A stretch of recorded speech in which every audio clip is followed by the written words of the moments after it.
Jen's Movie Rehab. This is Jen's Movie Rehab, and it happens every Friday where we assign her a movie to go home and watch over the weekend. Because before she'd come to Kick, she had seen very few, if any, movies. And so every time we would talk about this movie or that movie, or we'd have a movie reference or something, she would sit there with a blank look on her face. So every Friday, we assign her a movie. She goes home and watches it. Almost always one that all of the rest of us have already seen. And then she comes back on Monday and gives us her review of it. So let's give her a call. I happen to know they're traveling right now, so her and Kyle.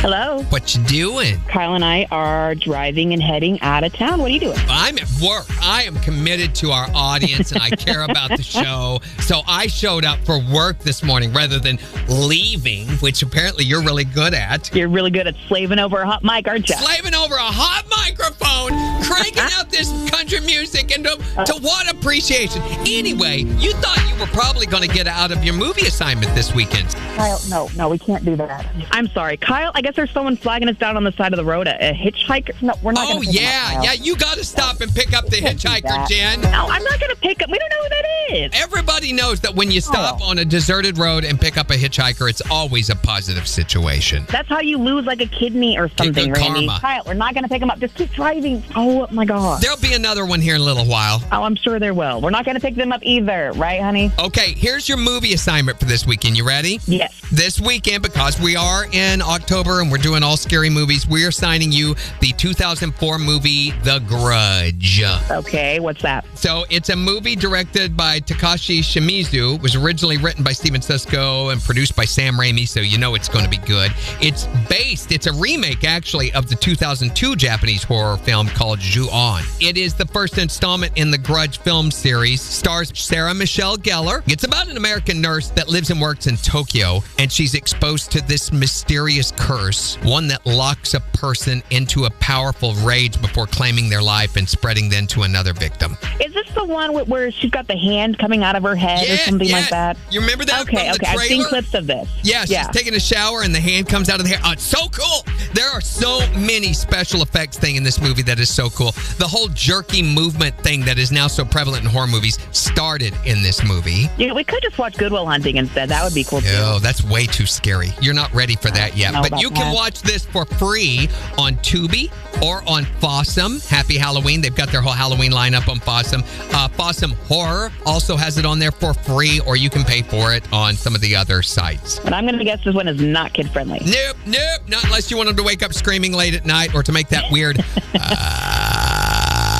sound. What is that? No, stop doing that. Oh, that's creepy. All right, so I'm going to watch The Grudge this weekend, and then I will come back on Monday, rank it 1 to 10, and let you know what I thought about it. Jen's Movie Rehab. This is where we assign Jen a movie to watch over the weekend, because before she came to Kick, she had seen very few movies. And so anytime someone would make some kind of a movie reference, I would just have no idea what they were talking about. No clue. She would have no clue. There would be no clue to be had. Not a single clue. She would not have a clue. She would just sit there with no clue, having no clue at the time she was having no clue. And so I'm being rehabilitated. Yes, every weekend we assign her a movie to go home and watch, and then she goes and does that and comes back on Monday and tells us what she thought of it. And it's always one that the rest of us have already seen. And because it's spooky season, thank you, October, I get to watch spooky movies all month long. And so this past weekend I watched The Grudge. Which all the rest of us have already seen this movie. Which I think I ought to just do the review as going, the whole way through, because that's a big bulk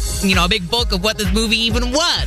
But it's such a great noise. Oh, gosh. Can you do the jerky? It's unsettling. No. Oh, my gosh. The way the woman would move, like when she's coming down the stairs and her hand is like gripping the, oh, golly. That's Sam Raimi. That's the guy who did Evil Dead 2 with the hand and stuff. That's him, was responsible for that. That was not in movies before that movie. See, I thought from a directing standpoint, he made some really interesting choices. I thought the way he kind of moved through the timeline and told each character's kind of perspective while still going back to Karen's, storyline. I thought that was very interesting. I liked that a lot. And I do like Sarah Michelle Gellar, too. I'm a big Buffy fan, so getting to see her in the movie was great.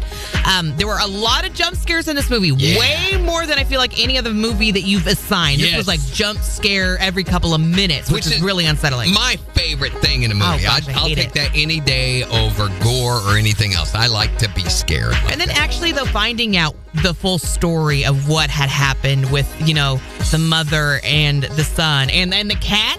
He did the cat real dirty, too. Yes.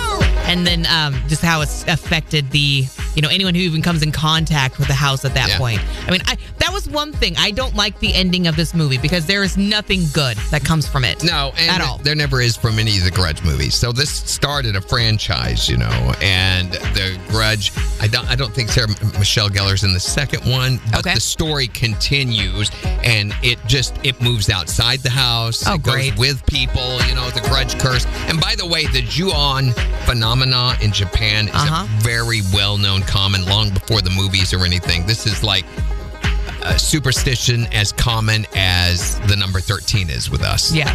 So on a scale of 1 to 10, I'm going to give it a 6.5. Why? Yeah. Why so low? It just, I don't know. I didn't like it. I didn't really connect with it there. I thought the directing standpoint was cool. The story was interesting and it was fine.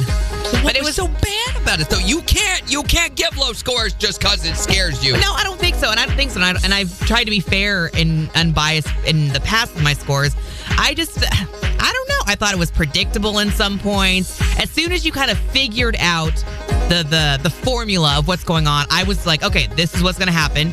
And it is what happened. Pretty much throughout the entire movie. And so I think for me, that took a little bit of the thrill out of it. All right, then. Challenge accepted. No! Yes. No, this Friday's movie will be even more horrific. Oh, no. For Jen's Movie Rehab. The 4 states, #1 for country. Kicks 102.5.